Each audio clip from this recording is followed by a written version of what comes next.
Selamat malam para netizen. Saya Rudi Nugroho, peserta GT5 EPP Sinarmas.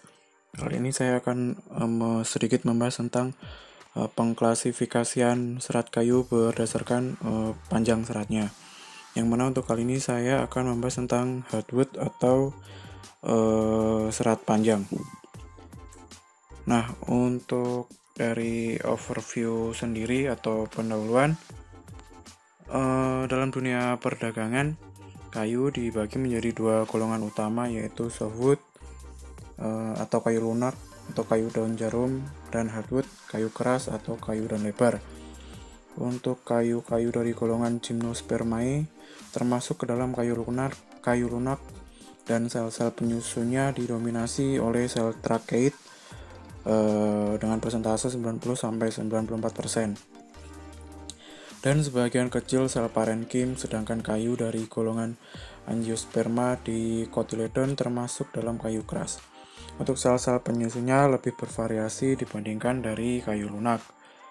Nah, untuk salah satu kunci identifikasi yang dapat membedakan kayu daun jarum dan kayu daun lebar adalah keberadaan sel pembuluh, yang mana untuk sel pembuluh ini hanya terdapat pada kayu daun lebar atau hardwood.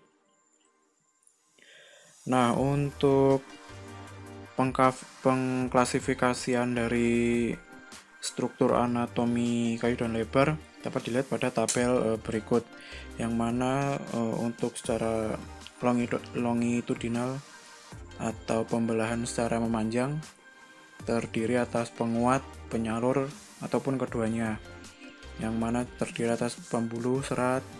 Untuk serat terdiri atas tracheid dan libriform, lalu juga tracheid yang mana terdiri atas vaskuler dan vasisentrik, dan juga terdapat penyimpan dan sekresi parenkim longitudinal dan sel epitel. Lalu untuk transversal atau pembelahan sel secara memanjang terdiri atas penguat, penyalur, ataupun keduanya, akan tetapi pada sel transversal ini tidak dilengkapi dengan pembuluh, serat, maupun tracheid. Akan tetapi masih didapati penyimpan dan sekresi yang mana terdiri atas parenkim jari-jari dan sel epitel. Nah, secara anatomi, hardwood memiliki bidang radial yang ditunjukkan dengan huruf C yang menunjukkan fiber, lalu J jari-jari, lalu juga longitudinal strand parenkim cell yang ditunjukkan dengan huruf E, lalu juga vessel dan bidang perforasi dengan ditunjukkan oleh huruf I. Lalu untuk bidang tangensial, jari-jari ditunjukkan oleh abjad atau huruf K, fibers tetap dengan C, lalu juga bidang pori dengan bidang perforasi. Nah, untuk pembuluh atau pori dari hardwood sendiri, pembuluh merupakan suatu struktur sel pada hardwood dengan bentuk seperti tabung, di mana ukuran diameternya lebih besar dari fibers atau serat, yang dibentuk dari sejumlah vessel elemen yang sambung-menyambung searah dengan sumbu batang panjang serat. Pembuluh hanya terdapat pada hardwood, tidak terdapat pada softwood, dengan vessel pada earlywood atau springwood lebih besar daripada latewood. Untuk secara umum, sebaran pembuluhnya atau pori terbagi menjadi dua, yaitu tersebar atau baur, difus, dan berkelompok. Pengelompokan pembuluh dapat menjurus ke arah radial, tangensial, atau diagonal. Untuk beberapa jenis kayu memiliki pori tata lingkar, misalnya jati dengan istilah Latin tectona grandis, lalu juga untuk susunan porinya soliter atau berganda. Nah, pada setiap pembuluh terdapat noktah yang merupakan penghubung antar pembuluh.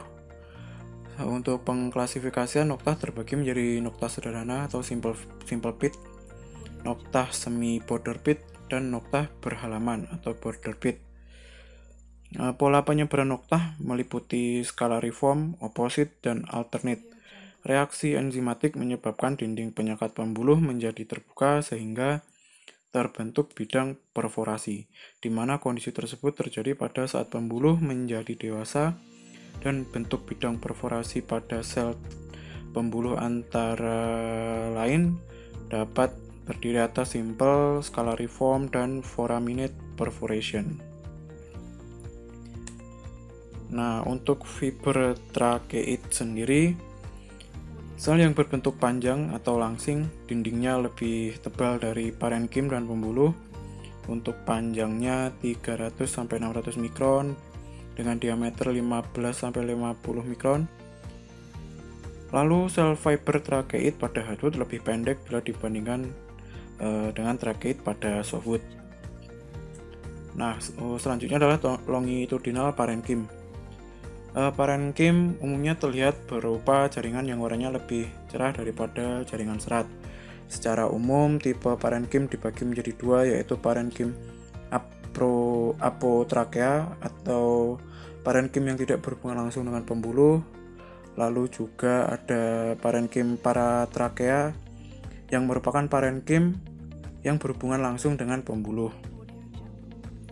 Parenkim apotrachea terdiri atas parenkim baur, parenkim kelompok baur yang mana pada kayu dungun, dan parenkim bentuk pita atau pada kayu matoa, parenkim bentuk jala pada kayu nyatoh, dan parenkim bentuk tangga pada kayu tepis.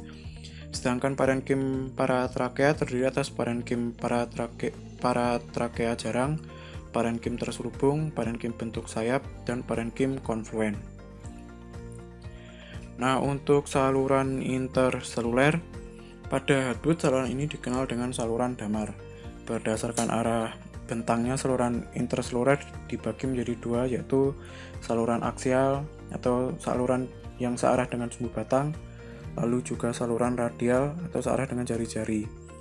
Yang mana menurut proses terjadinya saluran interseluler dibedakan menjadi dua, yaitu normal yang terjadi karena faktor keturunan dan traumatik yang terjadi karena faktor pelukaan.